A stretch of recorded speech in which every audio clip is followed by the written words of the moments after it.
silaturahim. Ini penyebab datangnya rezeki dan memperbanyak. Perlu kita ketahui, silaturahim ini istilah dalam agama kita khusus bagi orang yang punya hubungan darah saja. Bukan semua orang muslim, gitu kan? Kalau seorang muslim umumnya kita mengatakan ukhuwah, persaudaraan. Kalau sila artinya hubungan, rahim hubungan darah, hubungan darah. Makanya kata Nabi SAW, telusuri jalur nasab kalian. Saya sarankan sini teman-teman, mulai malam ini kalau bisa, coba ingat-ingat siapa kakeknya, ayah kakeknya. Kalau ada orang tua kita yang masih hidup, tanya, buat jalur nasab. Karena Nabi SAW mengatakan, telusuri jalur nasab kalian. Kakek kita siapa, ayahnya siapa, berapa bersaudara, nikah sama siapa, saudara-saudaranya, punya anak siapa. Jangan sampai kita ketemu sepupu kita di jalan, nggak tahu gitu. Ada rahim dengan kita, gitu kan. Kata Nabi SAW, telusuri jalur nasab kalian, karena akan memudahkan kalian silaturahim. Silaturahim. Jadi ini harus yang punya hubungan kerabat ya, hubungan darah. Dalam riwayat Bukhari Muslim yang lain kata Nabi SAW, kata seorang sahabat, waktu dia bawa satu kantong dirham, dia bilang, ya Rasulullah, saya punya sekantong dirham, saya mau sedekahkan. Ada dua orang target saya. Yang satu muslim umum, tidak ada hubungan kerabat sama saya. Yang susah, yang satu muslim, punya hubungan kerabat sama saya dan susah. Yang mana saya bantu? Kata Nabi SAW, kalau kau bantu yang punya hubungan kerabat denganmu, maka kau mendapatkan dua pahala. Pahala sedekah dan pahala silaturahimnya. Dan puncak silaturahim teman-teman sekalian adalah kedua orang tua kita. Teman-teman di sini yang pendatang, ya. Juga tentu yang mukim, yang orang yang memang asli di sini. Kalau orang tua Anda masih hidup, jangan sia-siakan. Kejar sedekah paling afdal ke mereka tuh. Silaturahim teman-teman sekalian, pakai stopwatch kalau antum merasa terganggu pekerjaan. Telepon sehari 1 menit aja. 1 menit aja. Telepon tuh ayah, ibu, tanya kabarnya, ayah, ibu baik, ada kebutuhan? Oh enggak ada nak, baik doain ya. Mereka bilang semoga kau selamat nak, sudah luar biasa tuh.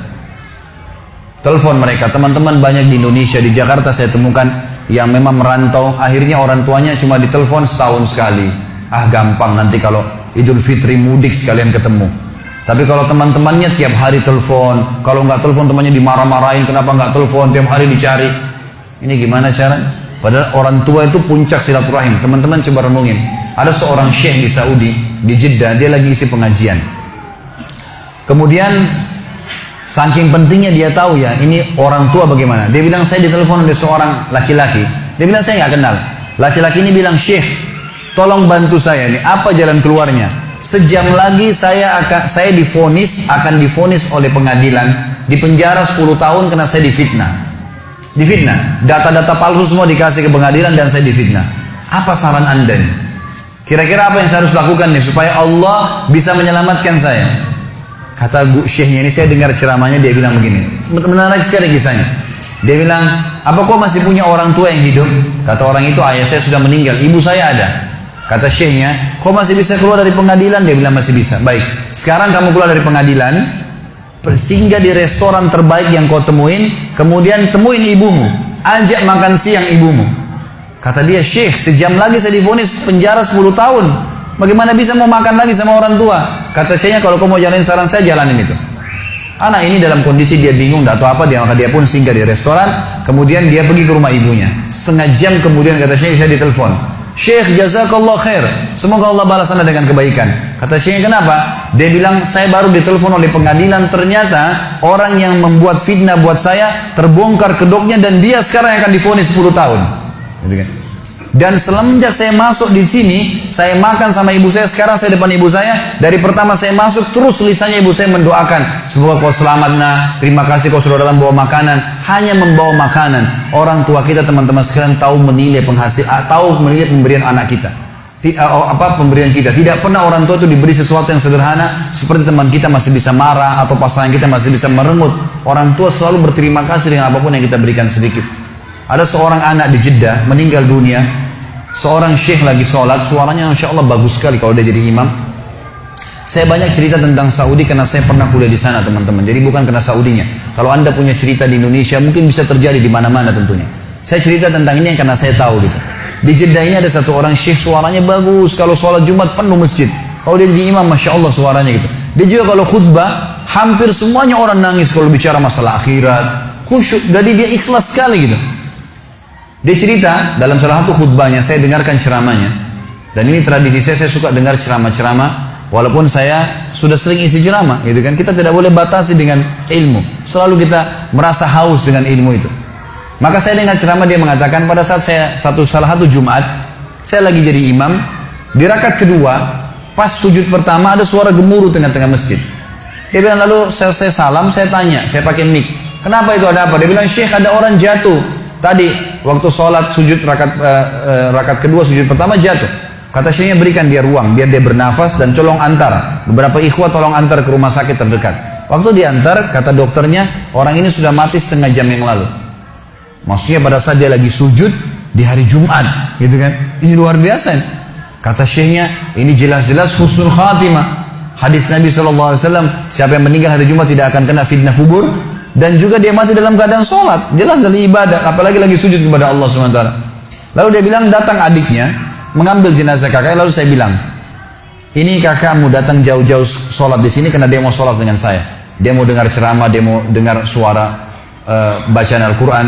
Maka saya minta, tolong izinkan saya memandikan jenazahnya. Kata adiknya, baiklah silakan. Datanglah Syekh ini ke rumahnya, dimandikan jenazahnya. Kemudian malam takziah pertama, dan disunahkan 3 malam takziah. Malam takziah pertama, kata Syekhnya, setelah selesai jamu tamu-tamu semua, gitu kan, tamu datang mendoakan, mereka membawa makanan lalu mereka pulang. Lalu kata Syekhnya, saya tanya adiknya, kakakmu ini sebenarnya apa sih perbuatan amal dia yang paling menurut kamu Allah ridhahi sampai Allah tutup dengan husnul khatimah begini? Dia bilang, Syekh, kami punya orang tua, ayah kami sudah meninggal, ibu kami masih ada hidup, dan kami 6 orang bersaudara semuanya bakti dengan ibu kami. Tapi kakak saya ini punya kelebihan plus. Setiap kami datang ke rumah ibu kami, pasti dia yang paling pertama ada. Sisirin rambutnya, aturin bajunya, laki-laki ngurus gitu. Orang tuanya, ibunya dirawat betul sama dia. Dia bilang sampai kalau sisirnya patah dia yang gantiin, sampo, sabun semua dia yang siapin, semuanya diperhatikan. Maka kata Syekhnya, pantas Allah tutup dengan husnul khatimah. Pantas Allah tutup dengan itu. Dan teman-teman, apa yang melarang Anda mengirimkan misalnya dari Bali di sini atau dari Denpasar ini ada rezeki, kirimkan ke Jawa. Keluarga kita tahu di sana ada sampo, tahu di sana ada sabun, tahu. Kenapa kalau kita paketin dari sini khusus buat mereka? Maka luar biasa. Mungkin kita korbanin 500.000, 300.000, teman-teman sekarang sudah cukup orang tua kita mendoakan kita seumur hidupnya. Bagaimana kalau setiap bulan kita rutinkan, gitu kan? Harusnya kita lakukan seperti itu. Ini puncak silaturahim. Setelah itu datang kerabat-kerabat yang lainnya. Kata Nabi SAW, siapa yang ingin diberkahi umurnya, di sini sering diterjemahkan dalam buku Indonesia, siapa yang ingin dipanjangkan umurnya, gitu kan? Sebenarnya tidak ada kata-kata panjang umur ya, karena umur sudah ditentukan, 60 ya 60. Tapi di sini maksudnya diberkahi. Jadi kalau dia punya 60 tahun, dia sering silaturahim, dengan ada orang lain punya umur 60 tahun tidak silaturahim, kita temukan yang sering silaturahim ini akan berkah hidupnya. Sudah banyak bangun masjid, sudah banyak kegiatan-kegiatan sosial, Allah berkahi umurnya.